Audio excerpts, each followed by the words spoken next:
The episode begins with Hajime Nagumo being thrown into the abyss of the Orcus Labyrinth, filled with monsters stronger than he's ever seen. A bear monstrously severs his arm and eats it.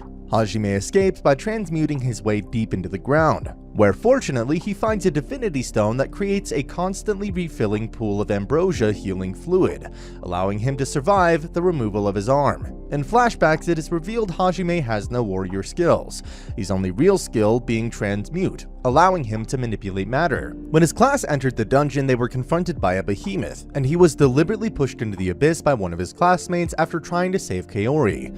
In the abyss, Hajime starts to break due to intense hunger, and begins to hunt the extremely strong wolves by using traps.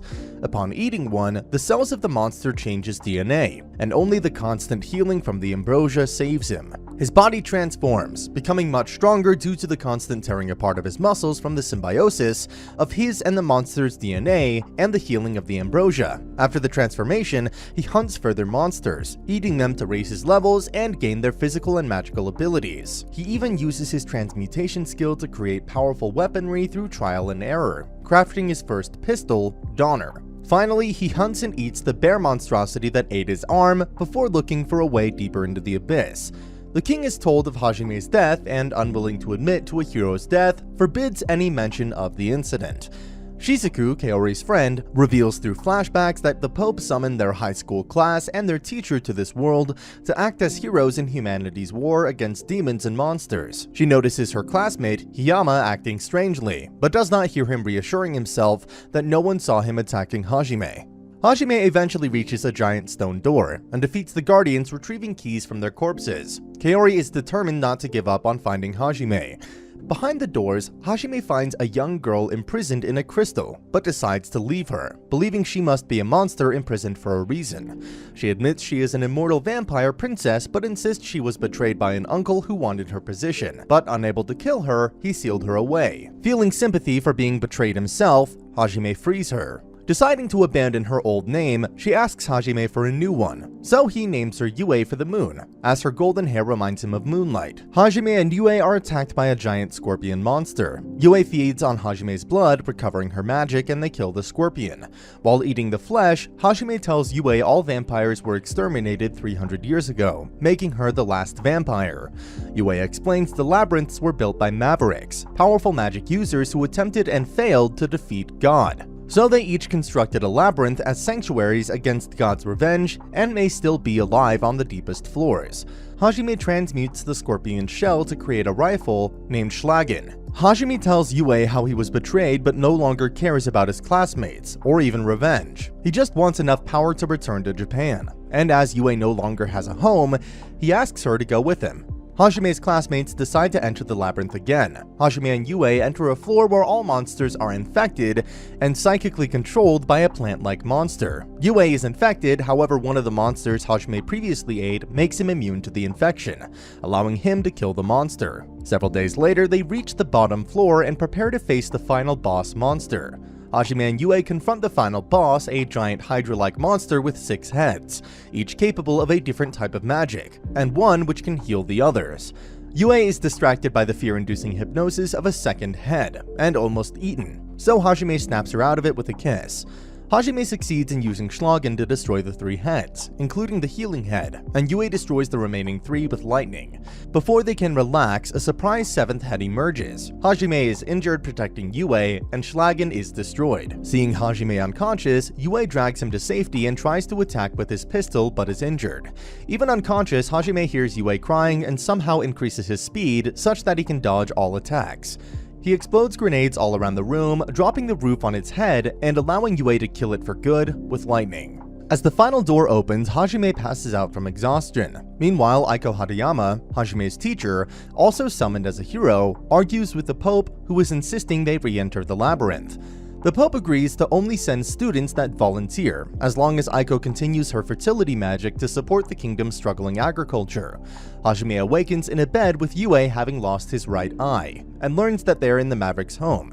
They discover the skeleton of the Maverick before a magic circle. Hajime has his memories forcefully examined by a spell which activates a recording the Maverick left behind. The Maverick introduces himself as Oscar Orcus, and for defeating his labyrinth, deems Hajime worthy to know the truth of the Maverick God War. Hajime's classmates enter the labyrinth and defeat the behemoth they believe killed Hajime. Oscar grants Hajime his power and memories before disappearing. Hajime realizes the Mavericks were actually liberators and reveals he inherited Oscar's ancient creation magic, allowing him to add magical properties to transmuted objects to create artifacts.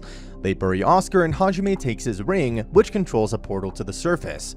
Hajime decides to conquer all the labyrinths for their ancient magics. Over 2 months, Hajime takes advantage of Oscar's treasure, library, and workshop to learn as much as he can, crafting weapons and vehicles and outfitting himself with an advanced prosthetic arm and a magical jewel to replace his eye. Yue continues seducing him several times, so he gives her a magical ring and warns her that his plans will eventually make them enemies of the church and their god, Ehit. Yue swears to stay with him regardless as they teleport to the surface. Shie Halia, a rabbit girl, waits impatiently at the spot Hajime and Yue are supposed to appear. When they arrive, Hajime and Yue attempt to ignore her as she's quite annoying. Hajime eventually agrees to listen, and she explains her tribe is threatened by monsters, and with her magical ability to predict possible futures, she foresaw Hajime would save them. Hajime agrees in exchange for her guiding them to a great tree mentioned in Oscar's library. Arriving at the tribe's forest, Hajime kills several monsters, using an unfortunate Shie as bait. The rabbit men ask Hajime for training as they're tired of being helpless. Hajime struggles to overcome their natural rabbit-like timidity, so he puts them through a merciless training routine of kill all monsters or I'll kill you instead, turning them into tough monster killers. Shie takes them to the tree, which Hajime determines is the entrance to another labyrinth. But a stone slab nearby with slots for rings like Oscar's makes Hajime realize that this labyrinth will only open after he has defeated other labyrinths first. The rabbit men decide to continue training and guard the tree until Hajime returns. Shie, having fallen in love with Hajime, travels with them, and Yue is forced to let her after Shie technically won a duel by managing to scratch Yue's face. They travel to Raisin Gorge, containing the entrance to another labyrinth. They are greeted by the voice of hyperactive maverick, Melody Raisin, who built a maze-like labyrinth filled with practical jokes which mostly target Shie. Several of Hajime's classmates decide to abandon the labyrinth and help Aiko on the farms. Hajime and the girls make it to the bottom of the labyrinth to face the boss, Melody herself operating a giant robot. After a lengthy battle, they succeed in cracking her crystal heart. She uses the last of her energy to wish Hajime luck against Ait. Though Hajime claims he has no intention of defeating Ait, Melody assures him he will one day be a god killer. However, upon entering the treasure room, they find the actual Melody's soul inside a small, cartoonish golem, whom Shie punishes for all the pranks. For completing the labyrinth, she gives Hajime her ring, and Yue her ancient gravity magic. She then expels them from the labyrinth through a whirlpool, though Shie drowns as she cannot swim. Hajime is asked by the Adventurers Guild to find missing adventurers, including a noble's son. They travel to a nearby farming village, unaware of the farms being visited by Aiko and several classmates, though one classmate, Shimizu, has disappeared. Hajime tries to avoid them, but they hear Shie calling him by name. Aiko tearfully confronts him about where he has been, but he ignores her. They are confronted by an arrogant Templar knight who insults Shie, so Hajime severely injures him. His classmates are shocked and scared by his new merciless personality, though Aiko swears she will find a way to bring him back. Later, Hajime visits Aiko alone to tell her the truth about the war against the demons. Centuries ago, several humans discovered the truth. The god Ehit was not on their side. He was merely controlling the war for his own amusement. These humans became the liberators to free mortals from Ehit's tyranny. Unfortunately, Ehit, through the church, had them labeled heretics and renamed mavericks. The remaining liberators built the labyrinths to keep their ancient magic safe, until someone capable of defeating Ehit came along to claim their powers. Before leaving, he also tells her in no uncertain terms that one of his classmates tried to murder him. The next morning, Aiko and the students stubbornly insist on helping them search the mountains for adventurers, as Aiko wants to ask more questions about the liberators. Once in the mountains, Hajime uses transmuted drones connected to his jewel eye to search for the adventurers. They find the noble's son, Will, the only survivor, who reveals they were attacked by an army of monsters and a black dragon. While returning, they are attacked by the dragon. Hajime succeeds in knocking it from the sky and attempts to pierce its armor with his weapon, the Pile Bunker, which can drive Azanthium stakes through any material. The dragon almost escapes until Shie knocks it out with a drunken. Deciding to forego piercing the armor, Hajime sadistically shoves the stake into its only unarmored area. However, the pain causes the dragon to reveal she is a female dragonborn, capable of taking a human form, and begs him to remove the stake in exchange for everything she knows. She admits she was magically forced by someone to attack Will and his friends, and as atonement offers to help them stop that person. Hajime decides to kill her anyway, but Yue convinces him to spare her. He removes the stake, and the dragon transforms into a young woman named Tio, a shameless masochist who admits she enjoyed the stake just a little. Now their ally Tio reveals the person, whoever he is, has an army of 60,000 monsters and is planning to attack the farming village. Hajime is convinced to fight when Aiko asks him to. He erects barricades around the village while avoiding the amorous intentions of Tio, who finds his mixture of neglect and verbal abuse exciting.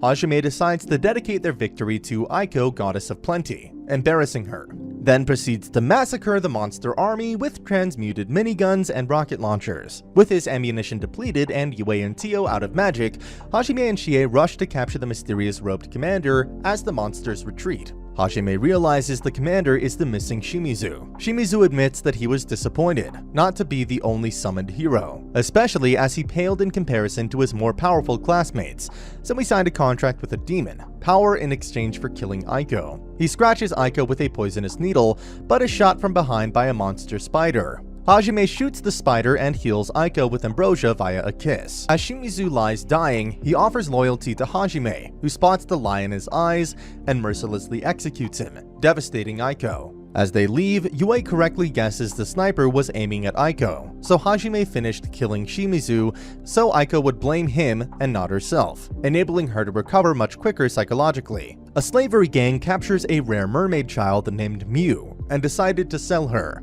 Hajime returns Will to his father and collects his fee. Deciding they need a break, they explore the city as tourists. At an aquarium, they meet a sentient talking fish and decide to free him. As thanks, he passes on a rumor of a captured mermaid child. Deciding this bothers him, Hajime and Chie wander the city until he senses the child in the sewers underground and rescues her, enraging the slaver's boss. Hajime and Chie keep Mew safe, but struggle with what to do next. Elsewhere, Yue and Tio discuss sharing Hajime between them. Hajime decides to give Mew to the city guards, despite her begging to stay with Hajime. After handing a tearful Mew over, the guardhouse is attacked and Mew is kidnapped again. Enraged, Hajime begins systematically executing known associates of the slavers looking for the upcoming auction. Saving many children along the way, locating the auction in a noble's mansion, Hajime executes the boss, rescues Mew, and blows up the mansion along with the auction's customers. Mew decides to start calling an uncomfortable Hajime Papa, which causes Yue, Chie, and Tio to demand Hajime get all of them pregnant with his children. Despite his unease, Hajime takes the parenting Mew quite well. They return to the city where Hajime and the other heroes were summoned. While visiting the Adventurers Guild, Hajime meets a panicked Endo, one of his classmates, who warns them Catlia, the demon, set a trap in the labyrinth for the rest of the class. The class are overwhelmed by Catlia's summoned monsters, unable to even get close to Catlia to try killing her. Hajime is indifferent until Endo upsets Mew and he becomes downright reluctant to help at all. A student, Suzu, is injured, causing most of the class to flee. Hiyama suggests signing contracts with the demon to survive. Koki, the main hero, gets close to Catlia, but hesitates after she drops a locket with a picture of her lover, realizing she has a life outside the war as well. While hesitating, he is seriously injured. With support from the girls, Hajime decides to save his class, reasoning only one of them tried to kill him, meaning most of them are innocent. Shizuku's sword is broken, so he prepares to die alongside Kaori. However, they are saved at the last second by Hajime, having created a shortcut to blast through the upper floors. Everyone is shocked to learn Hajime is still alive. Hajime sees through Catlia's magic and kills her monsters. Hayama is terrified at Hajime's return, fearing he will be discovered as his attempted murderer. Hajime transmutes Shizuku an indestructible sword. Mew calls Hajime Papa, confusing everyone and upsetting Kaori. Catlia attempts to flee but is caught by Hajime, who tortures her for information, shocking his classmates. Hajime learns a powerful demon has cleared one of the labyrinths and is using its ancient magic to create a monster army. Catlia warns him her lover will kill him in revenge, but Hajime kills her anyway. In the aftermath, Koki is outraged Hajime executed the helpless Catlia, so Hajime berates him in return for being too weak to do what is necessary, warning Koki if he or any of his classmates try to stop him, he will kill them too. Kaori confesses she loves Hajime, but he turns her down as he already loves Yue. Kaori insists on joining his team anyway to compete with Yue. Shizuku tries to return the sword he gave her, but he tells her to keep it, though it is suggested she may be developing a crush on him. As they leave in Hajime's transmuted SUV, Kaori is furious to discover she must share the backseat with Chie and Tio, while Yue automatically gets the passenger seat beside Hajime. Hajime remains determined to make it back to Japan no matter who he has to kill, even God himself. And that's the end of the video. As always, if you liked what you saw, subscribe to the channel. I'll be uploading a lot of videos just like this, so I'll see you at the next one.